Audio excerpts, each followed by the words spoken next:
Welcome to the AI Brief from the YPO Technology Network. I'm Stephen Forte. Most of this week's AI news arrived the usual way. Somebody stood on a stage and launched something. Today's story did not arrive that way at all. It sat inside the transcript of an earnings call for a full week before almost anyone noticed it. And it may be the most useful AI number a non-tech company has shared all year. By the end of this episode, you will have two numbers from the same company 6 months apart. You will know why the second number matters more than the first, and you will leave with a habit worth stealing about where numbers like these actually hide, because they are not where the press releases are. 1 week ago today, Walmart held its quarterly earnings call. Toward the middle of it, the chief executive shared two figures about Sparky, which is the AI shopping assistant built into the Walmart app. The number of customers using Sparky is up 70% from last year, and customers who shop with Sparky spend 40% more per order than customers who do not. He also told a small story that explains what the thing actually does. A customer asked Sparky for a week of high-protein meals. Within seconds, it came back with recipes and the option to add every ingredient to the basket in one click. And it checked what that customer had already bought online and in the store. So it did not sell them a second bottle of something sitting in their pantry. An assistant that occasionally talks you out of a purchase is a strange thing for a retailer to advertise. It is also the most credible sentence in the entire call. Now, you might reasonably file two numbers from one company under retail trivia. Here is why I have not. Back in February on the previous quarterly call, Walmart shared a Sparky figure for the first time. Shoppers using the assistant had order values about a third higher than average, as reported at the time. The phrasing shifted a little between the two calls. Order value then, spend per order now, but the yardstick is the same shape. How much more is a Sparky shopper's basket worth? And that is what makes last week's number interesting. Think about a gym in January. The people there in the first week are the diehards, and their numbers look heroic. By April, the crowd has arrived and the average sags. Early adopter premiums usually behave exactly like that. The first people to try a new tool are your heaviest, most committed users. So as adoption spreads, the premium should shrink. Sparky's did the opposite. The crowd grew 70% in a year. The premium widened. One data point is a photograph. Two data points 6 months apart, pointing the same direction, is a trend somebody is willing to be held to.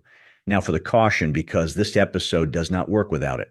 Sparky users spending 40% more does not mean Sparky causes 40% bigger baskets.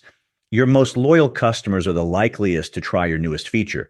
Some of that premium, maybe a lot of it, is selection. If a vendor showed you this number in a sales deck, you would be right to push back on it, though it does get harder to call it pure selection when the selected group grows by 70% in a single year and the premium refuses to shrink. That is precisely the pattern a second reading exists to catch. But notice how Walmart itself phrased it. Not Sparky drives 40% bigger baskets. Customers who use Sparky spend 40% more than customers who do not. That is a comparison, not a causal claim. And the difference between those two sentences is the difference between marketing and measurement. Most companies would have written the first sentence. Walmart's chief executive said the second one on a call where securities regulators expect every word to survive scrutiny. That care is worth something. And here is the detail that turned this from a story about Walmart into a story about you. Walmart's press release for the same quarter says nothing about any of this. Not the 70%, not the 40%, not one word about AI. Another national retailer reported its own quarter yesterday, and its release does not contain the words artificial intelligence even once. The release is the version the compliance review approved. The call is the version the operator believes. I will admit this is not hypothetical advice. We checked Walmart's release the week it came out, found nothing, and filed the company under a quiet. The number was sitting in the call transcript the whole time. Lesson received. Yesterday's episode was about who adopted first. Today is about what adoption looks like when somebody measures it twice. Here is what I make of it. There is a difference in kind between an AI claim and an AI metric, and the difference is whether it comes back. A launch is a birth announcement. Every launch is the best day of that product's life. A metric that returns on the next call in front of investors with the risk of being worse is a different species of information entirely. Companies quietly retire the numbers that stop flattering them. This one came back for a second appearance, and it came back bigger. It is also worth pausing on what kind of number it is. Nearly every AI figure companies volunteer is a cost number. Hours saved, tickets deflected, spend cut. This one is a revenue number, customers voluntarily using the thing more and buying more through it. For everyone listening who sells to consumers, an assistant your customers choose to shop with is a different strategic object than a chatbot that deflects your support tickets. And we have said before on this show that real AI numbers are scarce. This week sharpened that for me. They are not always scarce. Sometimes they are just filed where nobody looks. The most useful AI number of the month did not come out of San Francisco. It came out of Bentonville, Walmart's hometown in the American South, delivered in the one venue where being wrong has consequences. So what do you take from this, besides a new respect for grocery logistics? Two things, and neither one is a task force. First, the reading habit. Your competitor's AI reality is not in their press releases for exactly the reason Walmart's was not in theirs. It is in their earnings calls, their investor days, the question and answer sessions where an operator speaks past the script. The transcripts are public and they post within hours. If you want to know what AI is actually doing in your industry, that is where to find it. And there is a pleasant irony available here. This is exactly the kind of chore an AI assistant does well.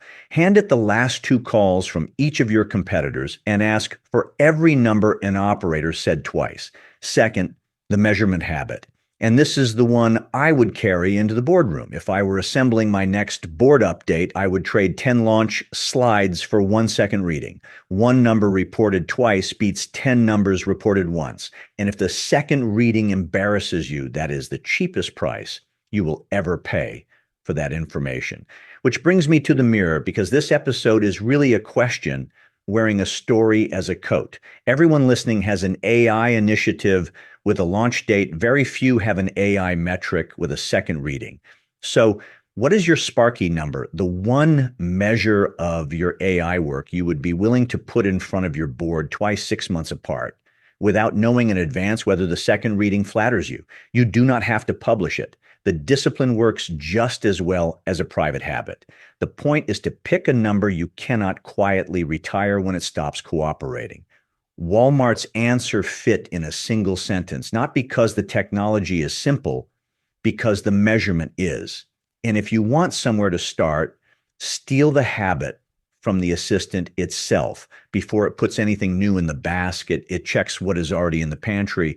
Do that with your metrics first, then go shopping. That is the YPO Tech Network AI Brief for Thursday, August 27th. I am Stephen Forte. If this was useful, send it to a fellow member. I will be back tomorrow with more. Until then, stay sharp.